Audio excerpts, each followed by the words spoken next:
আমি কৃষ্ণচরণ হরিজন সেবক সমিতির সভাপতি। আমার স্থান হলো 25 নং আগাছাদেক রোড, বিরিঞ্জ জেলা, ঢাকা। আমরা যে কলোনিতে এখন বিদ্যমান, মাননীয় প্রধানমন্ত্রী জননেত্রী শেখ হাসিনাকে আমরা এই মঞ্চ থেকে আন্তরিকভাবে ধন্যবাদ জানাই। তিনি আসলে কিন্তু অনেক মমতাময়ী মা। তিনি আমাদের জন্য এত কিছু করেছেন তা বলার বাহুল্য। একনেকের মাধ্যমে সমগ্র বাংলাদেশে বহুতল 10তলা ভবন তিনি বানিয়ে দিচ্ছেন। আর আমরা প্রতিটি জেলায় জেলায় দেখলাম যে মাননীয় প্রধানমন্ত্রী একনেকের মাধ্যমে কাজ করে যাচ্ছেন। আমরা কিছুদিন আগে 2017-তে আমরা চিঠি প্রেরণ করেছি এবং এই মাননীয় প্রধানমন্ত্রীর আদেশ আমরা মাননীয় মেয়র মহোদয়কে আপিল করেছিলাম যে আমাদের কলোনিতে 5টা বিল্ডিং বহুতল 10তলা হবে।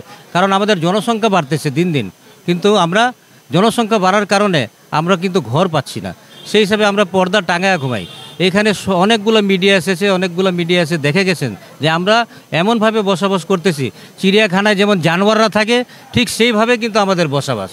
একদিকে মনে করেন মাননীয় প্রধানমন্ত্রী মানবেতর যারা জীবন যাপন করতেছে বাইরে, তাদেরকে প্লটও দিতেছে, আবার জায়গা জমিনও তাদেরকে দান করতেছে। আবার রোহিঙ্গারা বাইরের থেকে আসছে, তাদেরকেও মাননীয় প্রধানমন্ত্রী দেখতেছে। আমরা দুঃখিত, আজকে আমাদের নোটিশ ছাড়াই 180টি পরিবারকে ঘর উচ্ছেদ করা হচ্ছে। আমি এই মিডিয়ার মাধ্যমে মাননীয় প্রধানমন্ত্রীকে বলতে চাই, আপনি তাড়াতাড়ি আমাদের জন্য একটু এই জায়গা বাঁচানোর জন্য হস্তক্ষেপ করার জন্য বিশেষভাবে অনুরোধ করছি।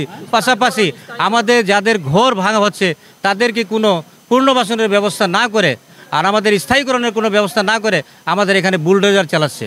মাননীয় প্রধানমন্ত্রীর দৃষ্টি আকর্ষণ করছি, আমাদের হরিজন সম্প্রদায়কে আপনি বাঁচান। জয় বাংলা, জয় বঙ্গবন্ধু। বাপ দাদা 14 পুরুষ 400 বছর থেকে এখানে আছে, আর এইভাবে করে আমাদেরকে উচ্ছেদ করে দিল।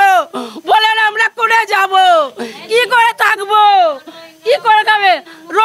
রোহিঙ্গাদের জায়গা দিতে পারে, কিন্তু আমরা এখানকার স্থানীয়, আমাদেরকে কি জন্য এভাবে করলো বলেন তো? আমরা কি করে থাকবো, কিভাবে চলবো ছেলে মেয়ে নিয়ে? কোনে যাব? কেউ আমাদেরকে স্থানীয় দিবে না। কোনে যাব বলেন? আপনারাই আমাদের সাহায্য করেন, আমাদেরকে বিচার করেন।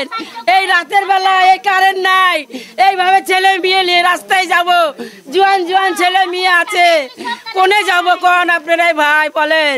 স্বামী নাই মাথাতে, কি করব, কিভাবে চলবো, কোনো দিশা হারা হয়ে গেছি।